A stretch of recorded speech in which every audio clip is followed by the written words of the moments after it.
बाकी है। 1 घंटे बाद, थोड़ी देर में आपको पहले बता दें कि 1 घंटे बाद बजट खुलेगा, उसमें क्या सौगात होगी ये बड़े देखना दिलचस्प होगा। लेकिन थोड़ी देर में मोदी कैबिनेट की बैठक होने जा रही है। बजट से पहले कैबिनेट की बैठक होगी और कैबिनेट की बैठक में बजट पर लगेगी आखिरी मोहर। कैबिनेट से मंजूरी के बाद पेश करेंगी निर्मला सीतारमण बजट। तो अपडेट ये है कि अब से कुछ ही देर बाद, थोड़ी देर बाद, ये पहले से ही अनुमान लगाया जा रहा था कि 10:15 बजे के आसपास कैबिनेट की बैठक होगी और उस बैठक में बजट से पहले कैबिनेट बैठक में मोहर लगेगी, आखिरी मोहर लग रही है बजट पर और उसके बाद कैबिनेट से मंजूरी के बाद बजट पेश किया जाएगा सदन में। तो ये बड़ी खबर हम आपको बता रहे हैं। अपडेट लगातार जो निकलकर सामने आ रही है वो हम आपको बता रहे हैं। लगातार आज हम बजट को लेकर चर्चा कर रहे हैं और आर्थिक सर्वे भी आया हमारे सामने, उस पर भी बहुत सारे संकेत और संदेश मिले हैं। लेकिन क्या वो बजट में दिखाई देगा, ये भी देखने की बात होगी। और बहुत सारी बातें निकलकर सामने आई। अलग अलग सेक्टर्स के जो लोग हैं वो बहुत ज्यादा उम्मीदें लगाए बैठे हैं और हर किसी की निगाहें आज ये अपने घर की छत पर ही फल और सब्जियां उगाते हैं। महीने का 40 से 50 हजार कमाते भी हैं। इनसे सीखना है तो फ्रीडम ऐप को अभी डाउनलोड करो। बजट पर टिकी हुई हैं। अगर हम बाजार की बात करें, सेंसेक्स की बात करें, तो अच्छी खबर आई है। बजट पेश होने से पहले बढ़त के साथ बाजार खुला है और अब अपडेट ये है कि कुछ ही देर बाद कैबिनेट की बैठक होगी और ये कुछ पल पहले की तस्वीरें देखिए। वित्त राज्य मंत्री और वित्त मंत्री दोनों साथ में एक साथ मौजूद, फोटो खिंचाते हुए वित्त मंत्रालय से जब बाहर निकले तो उस वक्त की तस्वीरें और राष्ट्रपति भवन जब पहुंचे तो उस वक्त की तस्वीरें। हमारे एक्सपर्ट लगातार हमारे साथ मौजूद हैं। कपिल मित्तल जी हमारे साथ मौजूद हैं, उनसे भी बात करते हैं जो कि टेक एक्सपर्ट है और बाकी लोग भी हमारे साथ मौजूद है। लेकिन कपिल जी, बहुत स्वागत है आपका। कपिल जी, ये टेक जो सेक्टर है इसको किस तरह की उम्मीदें दिखाई दे रही हैं? बहुत सारी बातें निकलकर सामने आ रही है। अगर अर्थव्यवस्था आगे बढ़ानी है तो टेक्नोलॉजी को बहुत मजबूत करना होगा, तो क्या इस बजट में वो दिखेगा क्या? देखिए, अभी आपने देखा होगा कि माननीय वित्त मंत्री जी बहुत सारे इशारे कर रही हैं, जिसमें से एक इशारा उन्होंने दिया कि वो खुद एक मिडिल क्लास फैमिली से बिलोंग करती हैं। सो वहां से कुछ ना कुछ इशारे ऐसे मिल रहे हैं कि कुछ ना कुछ बहुत सारे बेनिफिट्स हैं जो शायद मिल सकते हैं मिडिल क्लास को।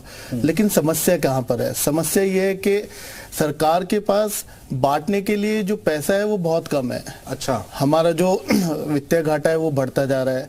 अगर हम ध्यान दें, अभी बात हो रही है कि इंडिया एक डेवलपिंग कंट्री से डेवलप्ड कंट्री बनेगा अगले 20 या 25 सालों में। बिल्कुल। अभी जो करंट हम इकोनॉमी देखते हैं इंडिया की, वो 3.5 ट्रिलियन इकोनॉमी आती है, जिसको प्रोजेक्ट किया जा रहा है कि अगले 20 या 25 सालों में वो बढ़कर 35 ट्रिलियन इकोनॉमी पहुंच जाएगी और इंडिया एक डेवलपिंग कंट्री से एक डेवलप्ड कंट्री बन जाएगा। बिल्कुल। तो उस तक पहुंचने के लिए ना मैडम एफएम के साथ बहुत सारे चैलेंजेस है कि उन्हें ग्रोथ पे भी ध्यान देना है और साथ साथ उन्हें ध्यान रखना है कि सोशल वेलफेयर भी वो कर पाए। हाँ। एक आम आदमी को, एक लोअर वर्ग को कुछ ना कुछ बेनिफिट दे पाए। तो उस कश्मकश में अगर हम देखते हैं तो हमें दिखाई देता है कि इनको इंफ्रास्ट्रक्चर पे बहुत काम करना है। टेक्नोलॉजी, जिसकी आपने बात करी, टेक्नोलॉजी पे बहुत काम करना है। जीएसटी में हमने देखा कि जब से इन्होंने सारी चीजें ऑनलाइन करी है तो हमारा जो रेवेन्यू है वो 80,000 करोड़ से महीना स्टार्ट हुआ था जुलाई 2017 से, जो कि बढ़ के आज की डेट में 1.5 लाख करोड़ पहुंच गया है। हाँ। सो ये सब बेनिफिट हमें टेक्नोलॉजी की वजह से हो रहे हैं। हाँ, टेक्नोलॉजी पे भी बात करेंगे, लेकिन जिस बात से आपने शुरुआत की है उसको जरा समझाइए। एक लाइन में कहें तो क्या आमदनी अठन्नी खर्चा रुपया है? देखिए कि मोटा मोटा ऐसा दिख रहा है। बहुत सारे चैलेंजेस भी हुए हैं, कोविड भी आया है, अर्थव्यवस्था अगर ग्लोबली देखें तो स्लो है, इंडिया पे अभी तक उसका कोई इम्पैक्ट नहीं है।